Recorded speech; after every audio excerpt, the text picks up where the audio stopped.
katanya kita juga sempat syuting di tempat ruang mayat.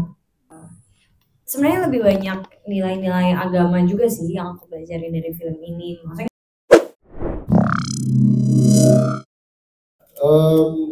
mempersiapkan juga bagaimana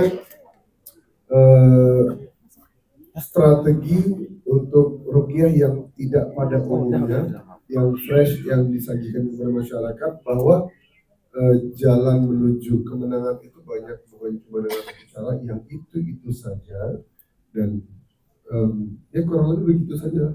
Dan alhamdulillah selama syuting saya diajarkan oleh abang saya bahwa antara untuk diet, hidup sehat, karena dia melihat saya makan terus, mengembangkan badan, jadi persiapannya cuma menumbuhkan badan, kemudian mempersiapkan mental, dan mencoba meng-create segala sesuatunya dalam adegan ruqyah bisa menjadi lebih indah. Sampai berapa kilo? Sampai berapa kilo? Alhamdulillah. Hey, lebih. Dari 72 waktu syuting 78. Dari 72, 78 makan terus berusaha. Kan mentor saya ini ya, Bapak ini selalu ngomel jangan makan kalori katanya. Saya nyolong-nyolong dulu soalnya. Dan emang kita setiap di sana selalu makan bareng, dan harus menjaga badan itu tetap gemuk dan harus cocok disandingkan dengan Mbak Elma Tiana karena saya jauh lebih muda. Ya. Pertama peran antagonis, karena peran antagonis pernah main peran antagonis, tapi peran antagonisnya menurut aku ini menarik sih.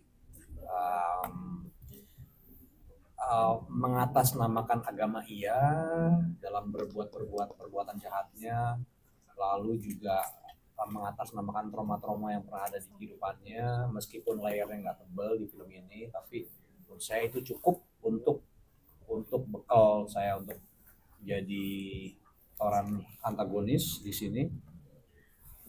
Terus abis itu juga ini sinema ya, maksudnya di kalangan pemain-pemain film tuh kayaknya semuanya pada pengen banget main di film sinema itu, terus terang aja. Benar-benar ya. saya juga. Nah, nggak tahu apakah teman-teman wartawan menyadari itu semua, tapi sinema one of the best PH yang bisa menawarkan cerita yang unik, menarik, nggak cuma sekedar promo, tapi cerita yang bisa memuaskan batin para aktor sadap. Maksudnya perannya beda banget gitulah. Akhirnya ya udahlah. Nah, benar sih. Benar. Jadi ya udahlah. Mas Angga lihat ya Mas. Tolong dikorek lagi. Jadi happy banget sih, happy banget. Malah nggak ada khawatiran sih, masih kalau bisa selang-seling main protagonis, main antagonis. Yang penting tetap dikorek lah. Kok terlalu jujur saya? Benar. Enggak sih, enggak happy aja sih. Kamu juga ditanyain gimana koreografinya yang terakhir. Kita latihan dulu di sinema yang di kantor. Kalau saya sih adegan belum pernah ada adegan fighting sama perempuan tuh nggak pernah ada dari sepanjang karir, dan di sini melawan 2 perempuan. Bagus banget tadi. Iya. Jadi kecil sama istrinya. Pas tahu Feby yang akan melakukan stand double, yang dipikiran cuman wah yang harus jadi stand double jadi nggak punya kerjaan. Enggak sih ya, senang banget dan merasa tertantang, nggak ngerasa mereka perempuan yang harus dikasihanin, karena mereka memang aktor dan udah siap dengan segala konsekuensinya. Mungkin buat teman-teman yang udah ngeliat tadi ada adegan Cila kena kendi itu memang berapa kali take ya, beberapa lah, 2, dan itu emang beneran kendi yang dibuat dari gula bukan asli, bukan kendi asli. Kalau udah pas udah bisa kita lembut. Tapi tetap ada deg-degan dikit ya. Iya, rasanya tetap berat. Terus pas lagi itu udah minta maaf berkali-kali sama Cila nih, sorry banget. Tapi dia nggak apa-apa, sekalian aja supaya sekali take. Ternyata nggak sekali take, ternyata 2. Tapi ternyata seru. Ya seru gitu. Itu sih, itu sama Feby juga yang bagian nendang terus jambak itu juga harus janjian, banyak kontrol. Kalau nggak bisa kontrol terlalu emosi bisa gimana gitu. Dan itu scene-nya lumayan seharian sih kalau nggak salah. 2 hari. Oh, adegan itu 2 hari. Adegan itu 2 hari. Di skenario nggak ada sih di mana si Wahab itu ngomong mantra, itu di skenario nggak ada. Bahkan Wahab ngedeketin ke telinga Farah terus membisikkan sesuatu itu kalau nggak salah ya kayaknya nggak ada deh. Tapi waktu itu on the spot aja karena kita terbiasa kan kalau di film tuh sutradara baru ngelihat setnya kayak gimana, terus ternyata memang jaraknya sedekat itu, dan bahkan pas nggak deket jauh dia juga tetap mengucapkan mantra gitu. Jadi on the spot harus tahu mesti ngomong apa, tapi waktu itu nggak tahu juga sih mesti ngomong apa, cuman apa kumat kamit aja sih gitu. Pakai lirik Bang Yenci aja. Enggak apa ngasal aja sih. Ntar terus diisi di ADR di dalam. Seberapa jauh ya?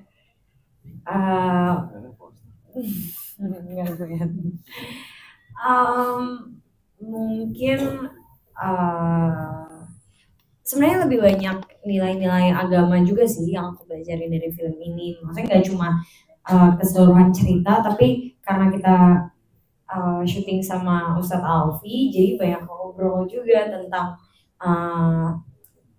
pernikahan dari perspektif agama seperti apa. Kayak ya emang benar istri tidak boleh kufur kepada suami, harus patuh, tapi sejauh mana nih, maksudnya suami seperti apa yang deserve untuk dipatuhi, apakah yang musyrik, munkar, dan penuh maksiat, apakah kita cuma bisa diem aja atau kita bisa melawan dan bilang enggak gitu. Terus seberapa jauh juga orang tua bisa ikut campur. Jadi sebenarnya nggak cuma dari keseluruhan cerita, tapi di luar itu karena kita banyak ngobrol tentang perspektif agama tentang pernikahan itu, jadi ya banyak tahu sih, banyak belajar juga. Pengalaman horor sebenarnya alhamdulillah kita nggak ada sama sekali ya. Kalau aku sih nggak ada sama sekali. Cuma beneran fun fact-nya aku baru tahu tuh akhir-akhir ini bahwa tempat syuting kita tuh horor banget. Tapi iya, lokasi pesantren tuh horor banget. Iya, katanya udah lebih dari 100 tahun gak dipakai. Terus abis itu katanya kita juga sempat syuting di tempat ruang mayat yang lagi kampanye itu kan, balai itu yang malam-malam itu bahkan tadinya mau dijadiin ruang buat ruqyah. Cuma Astrada kita punya sense bahwa nanti kasihan Feby kalau Feby kenapa-napa. Demi apa? Iya, jadi aku baru tahu sekarang. Iya, aku juga baru tahu. Aku kayak oh no. Tahu gitu, Feby nggak mau dari awal. Lagi sekali. Karena beneran kita sempat syuting di ruang mayat, tapi karena narasi emang semua kru udah bilang jangan sampai pemain-pemainnya tahu ya, biar nggak mengganggu syuting, nggak mengganggu konsentrasi juga. Akhirnya kita nggak tahu sama sekali, jadinya ya udah syutingnya nggak ada yang ngerasa ya kita ketawa-tawa aja, maksudnya nggak yang gimana-gimana. Tapi memang kawasannya memang serem, gelap, agak kelihatan angker, dan maksudnya emang udah lama nggak dipakai. Cuma karena narasi yang dibangun itu ya udah emang sekedar dulu asrama tapi udah lama nggak dipakai, jadi nggak ada yang kayak menakut-nakutin ini dulu rumah sakit atau kamar mayat gitu. Jadi nggak ada yang kayak gitu, nggak ketakutan sama sekali, alhamdulillah. Cuma ada sih satu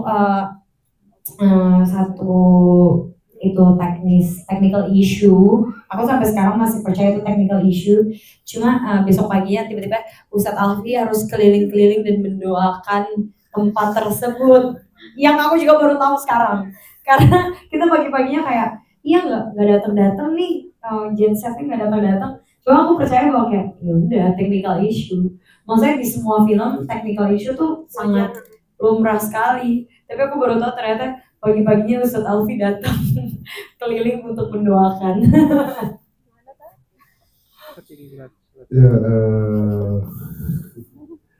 jadi pas adegan Rukiah gitu, dan saat kita nggak tahu kenapa ada trouble, kemudian kita menunggu sampai jam 9 malam, jam 11 bahkan tidak ada, akhirnya dibubarkan, terus ngobrol sama anak-anak, semakin produksi, tapi tidak dengan mereka.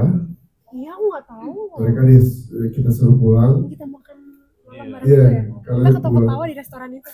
Kalian pulang tuh kan? Enggak, kita makan di restoran. Kan yang malam dulu, sebelum itu ngobrol dulu. Iya. Ngobrol dulu, dia bilang bahwa besok habis sholat subuh tolong jemput saya di hotel. Tapi kan orang yang diam, jemput setelah sholat subuh di hotel. Kita kelasi. Mbak Haridla langsung, oke, ayo siapa aja? Ini. Itu gerimis setengah 5 keliling ya, coba doa bareng lah. Bukan karena siapa-siapa, mungkin doain mereka, insya Allah. Kita keliling, dia saling menghargai, bermunajat sama Allah agar Allah mudahkan, agar Allah ridhoi, jangan sampai ada kenapa-napa. Alhamdulillah dari situ berkat doa teman-teman yang lain, semua diperlancar dan adegan Rukiah nggak ada serem-seremnya, malah ketawa-tawa. Begitu, alhamdulillah. Dan saya juga baru lihat di konten Instagram Maulid Ahli Neraka ada tim penelusuran, dan saya juga googling setelah itu banyak orang yang masuk ke dalam melihat hal yang macam-macam. Allah a'lam bishawab. Akan tapi tolong garis bawahi, mereka tidak perlu ditakuti, mereka hanya butuh dihargai.